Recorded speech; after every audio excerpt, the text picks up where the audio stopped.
Jadi saya mau pakai celana pendek, mau melakukan apapun.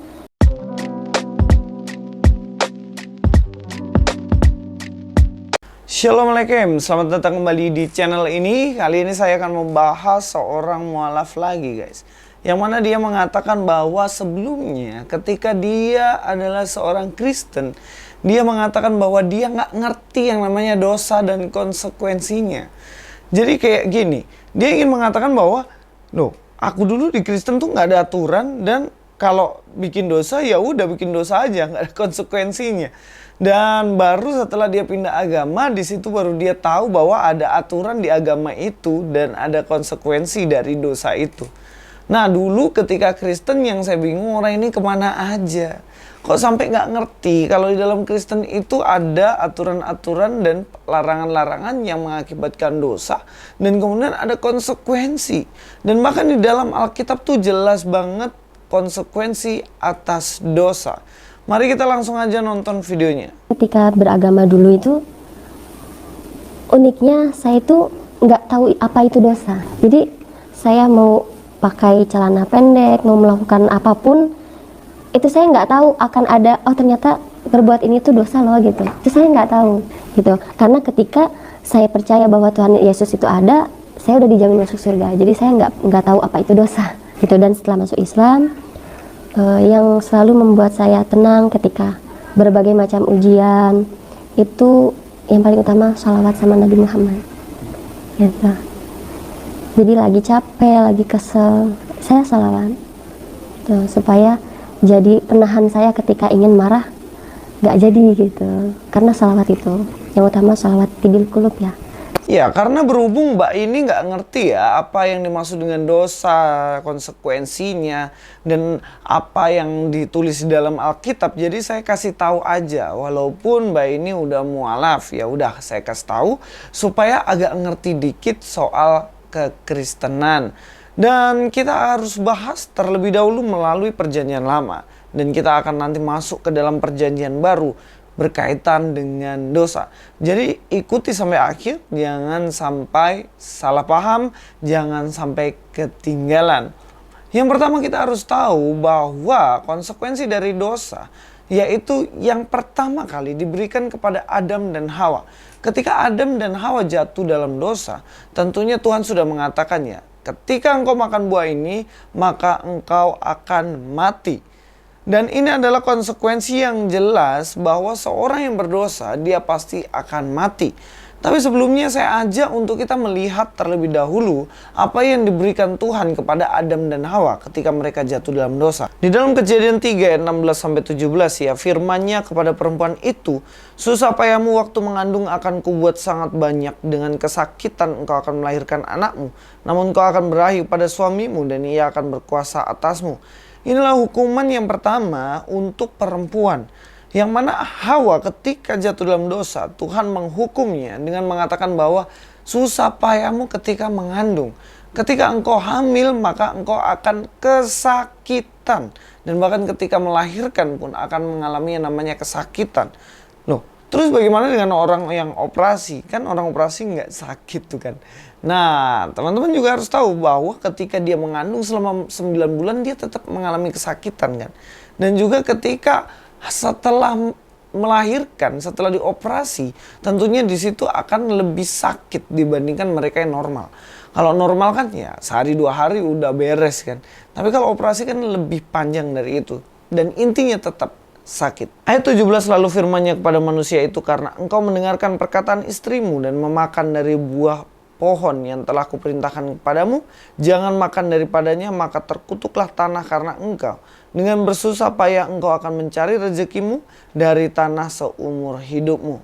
Sampai di sini kita melihat hukuman kepada laki-laki, hukumannya adalah disuruh kerja dan sulit untuk mencari nafkah. Dan memang inilah yang terjadi juga sampai detik ini. Bagaimana seorang laki-laki dia harus mencari nafkah, dan juga dia bekerja keras, nggak ada yang gampang. Kalau laki-laki gampang, ya udah dia tidak mau bekerja, dan itu kan pasti akan jadi masalah kan. Kalau sampai laki-laki nganggur, yang kasih makan anak istri siapa? Dan kalau istrinya misalnya gajinya lebih gede, ya pasti istrinya juga pasti akan menganggap rendah bagi laki-laki itu. Itu kan naturnya kayak gitu. Dan juga selain itu juga, kalau misalnya ada pekerjaan-pekerjaan yang gampang, ini ujung-ujungnya pasti masalah, problem, bener nggak? Seperti kemarin kan, lagi panas-panasnya trading nggak jelas itu. Ya ada trading yang jelas, tapi ada trading yang nggak jelas, ujung-ujungnya penjara kan. Walaupun penghasilannya cepet. Jadi judi, terus juga menipu, banyak duit tuh, cepet tuh duit. Tetapi ujung-ujungnya masalah. Sebab memang naturnya sudah dikatakan bagaimana manusia itu harus bekerja keras. Nah, ini adalah konsekuensi dari dosa yang diberikan Allah kepada manusia. Ya, selain itu tentunya rusaklah tatanan hidup manusia yang sebelumnya baik nih. Bagaimana yang sebelumnya di Taman Eden itu tidak ada permusuhan dan lain-lain, pada akhirnya karena dosa rusak tatanan ini. Kain dan Habil kemudian bermusuhan. Kain membunuh Habil. Pada zaman Nuh bahkan Tuhan menghabisi seluruh manusia di bumi kecuali Nuh dan juga keluarganya. Semua ini terjadi karena dosa. Dosa yang dilakukan manusia mengakibatkan mereka pada akhirnya dihukum sedemikian rupa. Bahkan kalau kita tahu di Menara Babel ya. Menara Babel yang mana mereka ingin menyamai Tuhan. Kemudian setelah dia ingin menyamai Tuhan, dihancurkanlah bahasa di situ, diporak-porandakan bahasa di situ, kemudian Tuhan hukum. Tuhan serahkan semua manusia-manusia itu dengan bahasa yang berbeda-beda. Intinya segala dosa pasti akan ada konsekuensinya.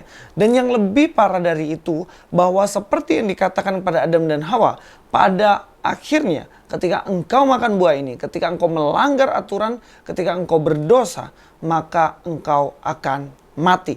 Ini yang Mbak Mu'alaf ini harus tahu, bahwa orang yang berdosa ujung-ujungnya pasti akan mati. Kalau semua ujung-ujungnya mati, bener ya, pasti akan bertanya seperti itu. Kan semua manusia kan memang pada akhirnya mati, entah dia berdosa ataupun enggak. Nah, kita harus memahami mengenai kematian ini. Kalau yang tadi yang saya jelaskan adalah konsekuensi secara sementara ya. Sementara kalau dalam arti misalnya kamu mencuri, kamu akan dipenjara. Ketika kamu misalnya menabrak orang hingga meninggal, kamu juga akan dipenjara dan lain-lain. Masih banyak hal lagi nih. Tetapi ini konsekuensi kematian ini bersangkut paut dengan saat ini dan selama-lamanya. Dan ini sebenarnya konsekuensi yang paling parah dari dosa. Dalam Kejadian 5 ayat 5 dikatakan, jadi Adam mencapai umur 930 tahun lalu ia mati. Perhatikan di situ ada dikatakan bagaimana Adam mati. Mati di sini yang dimaksud adalah kematian fisik.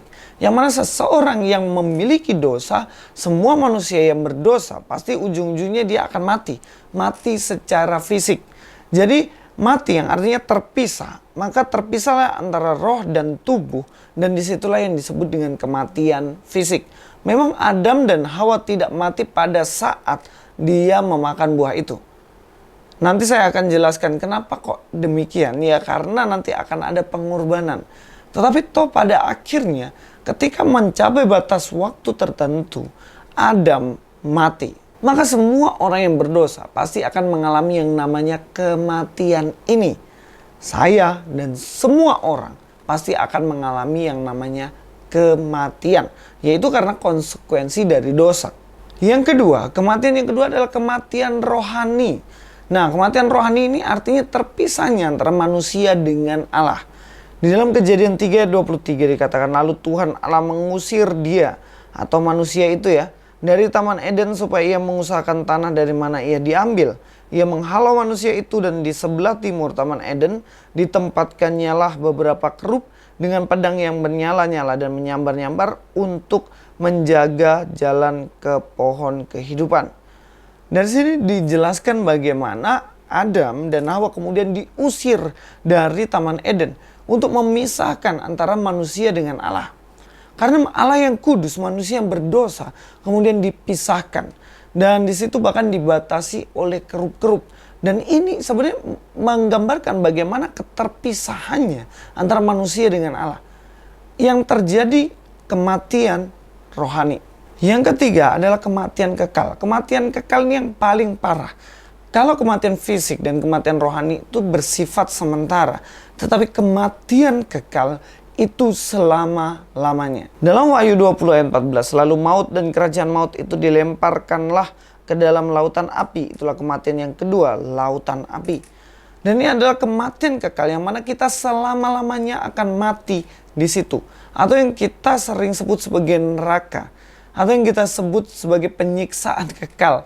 Dan disinilah titik paling parah ketika kita berbuat dosa. Kalau konsekuensi dosa sementara, ya oke lah, kita masih bisa perbaiki dalam jangka waktu tertentu. Tapi jika kita sudah masuk dalam kematian kekal, bagaimana kita mau selesaikan itu?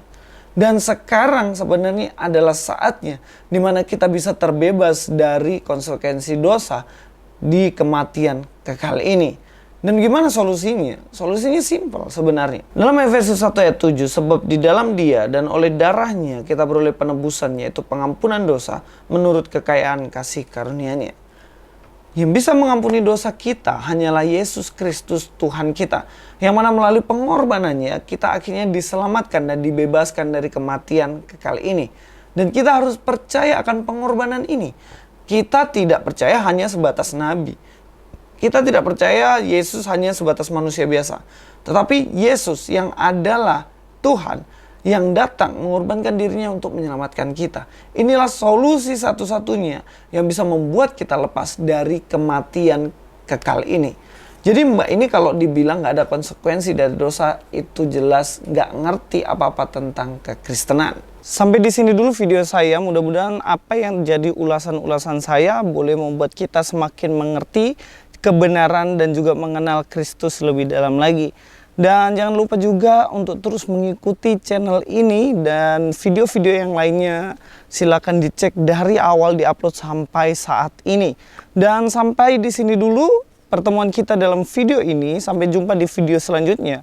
Luis Prasetyo di sini. God be with you all.